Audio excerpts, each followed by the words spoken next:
So I've spent over 1,000 hours as an audio engineer. I've only got one dart. And trust me, I have made so many mistakes. And I missed. I've made a lot of mistakes, but if you listen to me, you won't have to make the same ones. So if you want to become a pro audio engineer in literally a fraction of the time, this might just be your video, in which I am breaking down the lessons, the tools, and mixing tricks that I honestly wish that I knew sooner. Hey guys, how's it going? My name is Harmonic Chaos, and I hope you're absolutely all having a blessed day today. So like I said, I have spent over a grand total of 1,000 hours behind a soundboard. An old man! Working as an audio engineer. And there is a whole host of things that I have learned in my time in the booth. So if you are at all interested in the world of audio engineering, learn from the things that I wish that I knew sooner. EQ. With how much I talk about EQ just kind of in general, like in my reaction videos or on this channel, you'd think that that would be like the first thing that I learned. That's pretty neat. Nope. You what? It wasn't. It actually wasn't. But I will go out on a limb and say it is probably the most important thing to an audio engineer. And it's the most versatile tool in your arsenal. The reason EQ is so important is because you can literally take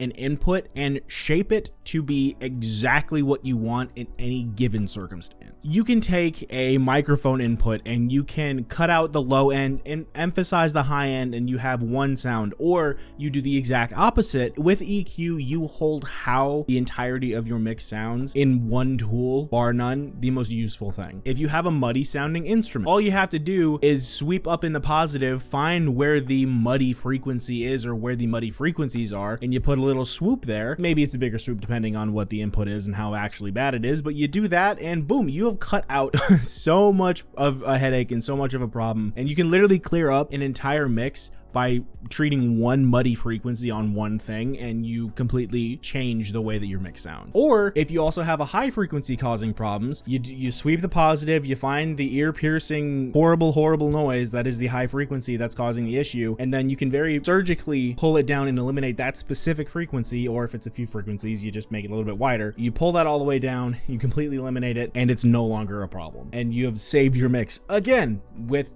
EQ. It's like literally, I cannot emphasize enough how versatile of a tool EQ is. It's literally, in my opinion, it is the most important tool because a great EQ is the basis of a great mix. And if you don't have the EQ locked down, your mix is not going to be anything better than okay at best. So if you want to have solid mixes, learn EQ first. Like seriously, learn EQ first. Balancing a mix. So when it comes to balancing a mix, this one is kind of where it comes down to more of personal preference. Now don't get me wrong, an unbalanced mix is very easy to spot and very easy, honestly, for the untrained ear to spot too. But how you go about balancing the mix, that's where personal preference comes in. And really, it's entirely up to the engineer. The way that I kind of go about all of the balancing and everything is I tend to start with the low end instruments first. So I will take the drums, I will lock down their mix and, you know, set the levels and be like, okay, cool, I like the way the kit sounds doing this. But now obviously this is after I EQ things, because I set the EQ for, well, actually there's a whole process. Let me back all the way up. The first thing that you want to do is what's called gain staging. Now that is, you have whatever instrument play at full volume, and then you set your gain so that it is in the green, barely touching yellow, kind of like feathering up into yellow, where that's like, all right, I think the yellow indicator usually starts at -6 dB. So you want to have it sitting kind of healthily up, maybe like -4, kind of somewhere in that range. And what that allows you to do is, all right, you have your input gain set, and this is how loud the instrument will be at any given point because it's the loudest that they are playing. Then once you have that volume, you go and you EQ the instrument because you already know how loud the instrument is going to be, so you can get a very accurate picture of what the instrument's going to sound like post EQ if you do the gain staging first. If you don't, then you can set the EQ and then change the gain, and then your EQ is going to be off because now you're having more volume come down the channel, and then that's just a problem. So you always want to gain stage first, then EQ. And then once you do that for all of your instruments, it takes a while. Normally, like in a rehearsal, I will spend all of rehearsal gain staging and EQing, and then like in the last song is when I'll set my levels. Like it's the last thing that I do. Once you do all of that, this is when you start getting into the whole balancing a mix thing. So when I am balancing a mix, like I said, I focus on the low end instruments, so that's like the drums and that's the bass. I set all of the drum faders to where I like them, to where it's sounding good, and then I add in the bass to kind of get an overall picture of what the low end of the songs are going to sound like. And then once I'm happy with the way that those are sounding, then I will add in my electric guitars, because in my mind, the electric guitar is really what gives the drive, other than the drums. Like, the electric guitar is really what drives the song. What drives a melody. It pretty much everything rides on the, other than like literally the kick drum driving the song, everything else rides on the electric guitars, in my opinion. Now, what I will say about the electric guitars is I normally won't EQ those, strictly because when the guitarist is playing, they have a pedal board which has effects. It has, like, they can set their own EQs, all of that sort of stuff. So pretty much what they put out is just what I run. I usually won't EQ those all that much. If I do anything, I will put a slight dip in the 1000 to 2000 range, because that's where a lot of the frequencies of the human voice exist. So I don't want to have the electric guitar clashing with the vocalist, so I'll put a little dip right there to kind of like give priority to the vocalist. But other than that, I don't really EQ them all that much. And then once I have the EQs at a level where I think that, you know, they're going to sound good, I like them, that's what I consider my bass mix. And sometimes I'll have an acoustic guitar thrown in there, sometimes I won't. It really just does depend, but I treat that usually as more of just like a flourish instrument. So when I'm setting the EQs for that, and I'm also setting the levels, I will try and preserve as much of like the string sparkle, which sounds really like mystical and magical and wow, it's Candy Mountain, Charlie. I try and set that, like I set the acoustic guitar in kind of like its own little genre. I'll use it to add like sparkle and brightness to a mix if I feel like the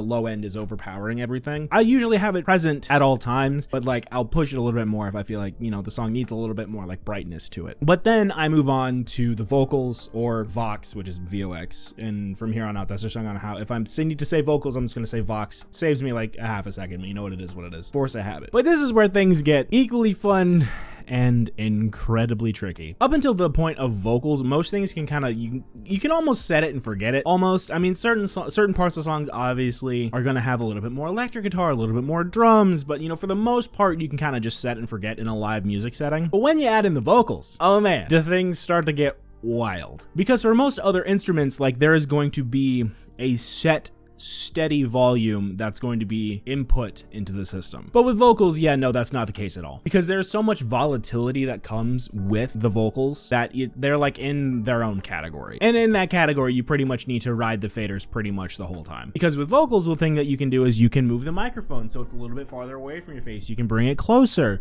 You can, you know, sing softly and hold it out here and then like get louder and louder and louder and like to give like a fade in effect almost. So it's like there is so much volatility and versatility that comes with mixing a vocal. It's actually insane. Honestly, gain staging the vocalist is like the hardest thing to do, because of the fact that in rehearsal, nobody ever gives it 100%. Nobody gives it 100% in rehearsal. So like you kind of just have to guess and split the difference a little bit when you're gain staging, because you're like, I know that you're singing this loud now, but I know that you're probably not going to be singing that. You're probably going to be singing a little bit louder in the actual. So I'm going to like gain it down just like here's where it is now. I'm going to gain it down a little bit because you're probably going to be singing louder later. So I'm just going to, it's kind of just like a guessing game with the vocalists. And one thing that I usually notice the most that causes an unbalanced mix with all this stuff, it usually is a knock-on or like a clashing, I guess, with the vocals. So there are a few instruments that can clash with the vocals. Like I said, electric guitars is one of them. Another one is keys, like piano or keyboard, because like there are obviously keys that like are up in the same range with the vocalist. So that can kind of clash. And if there's a lot of high-end override when it comes to stuff like that, like it can like really sound unbalanced and painful to listen to. So with the keys also too, sometimes I will add that little duck as well at the, you know, 1000-ish range to kind of pull it down a little bit so it's not as overbearing. Because me personally, I always like to have the vocals out in front of everything. Effects. When it comes to effects, I generally tend to prefer to have like them on the lighter side of things. I use a reverb, and sometimes I'll run like a short and a long reverb.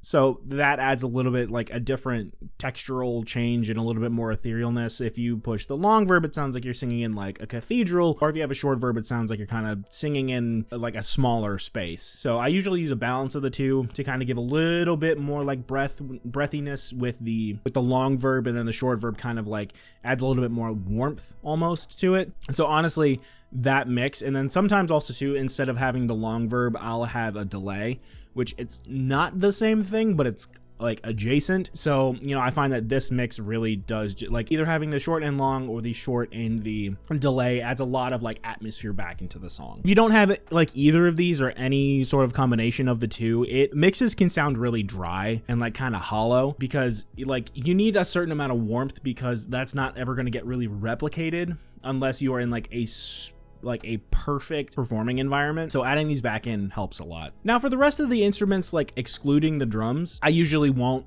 run any effects, because like, you know, the person playing the keyboard, they can add their own kind of sustain and all that sort of stuff. And also, like I said, the electric guitar players, they will add in their own effects and all that sort of stuff. So I don't really want to muddy that up anymore. So I don't have any effects on any of those channels. But the drums, I will have like a bit of a distortion compressor on there to kind of really give give crack into the drums, to like make it really snappy and poppy and kind of give some more like grit back to them. And I'll also have what's called a drum smash effect on there, which it helps the drums to have more drive and more of like a crunch. These two things will really bring a drum mix to life. Admittedly, this is more of like a housekeeping thing, but honestly, this was the thing that took me the longest to learn for literally no reason.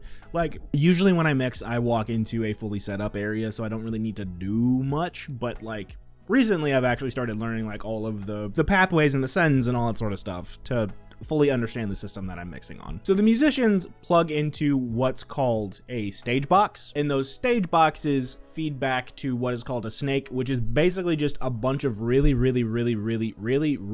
XLR cables. And that runs either from the rack back to the board or to the rack, and then the rack sends it back to the board depending on the system you're mixing on. Now there is a system that is being implemented more and more nowadays, and it's phenomenal. I actually don't know when it started being used, but I first heard about it probably 2 years ago, but I know it's been a thing before that. But it's a system called Dante, and that basically takes what the digital snake used to do and just puts it over network and then just gets it to the board instantaneously. Now they have these things, so basically you could do it one of two ways. You could run a traditional copper route, which would basically be like the stage boxes to the rack, and then the rack would put it into Dante, and then Dante would send it back to the board to a Dante card plugged into the back of the soundboard. It sounds more complicated than it is. Or you can have these things called DX boxes, which they are made by Dante, and you plug your computer into them and you tell them, all right, where to send the signal to. And you can basically send it straight from a DX box straight back to the board. This makes it really easy using Dante if you want to have like multiple places where you are sending the signal to. So I know the main practical reason why I know about all this is because we have two sends basically. So the mix gets sent, or all the signal gets sent to the front of house board, but then also to the inputs will get sent to a streaming setup where an engineer is sitting there and they are mixing basically a live stream audio for everything. Also, for context, I run sound at a church, so this is why we do all of this. So we have the in-person front of house, and then we also have the streaming computer, which obviously sends it to the stream. But yeah, if I had to say one thing that was like the thing that I wish that I had learned sooner, and like the one thing that literally changed my mixes forever, it would be EQ, hands down, easy. You probably could have guessed that already, but like EQ is the most versatile, most useful tool in my entire arsenal, because I can like literally said I can shape the mix to be whatever I want. It's so nice and so nice. So if you are just starting out, or if you're a little bit into it and you don't quite know what EQ is or haven't quite gotten EQ down, just focus on EQ for a little bit. Trust me, it pays dividends. But yeah, that is the thing, some of the things that I've learned after I spent 1,000 hours as an audio engineer. I hope you absolutely did all enjoy. I hope you learned something. If there's another topic that you'd like me to dive into from this video, or another topic that you'd like me to talk about in general, drop in the comment section down below, and make sure to like and subscribe to stay tuned to what this channel's got going on. But with all that being said, my name has been Harmonic Chaos. I hope you absolutely did all enjoy, and I'll catch y'all next time. God bless.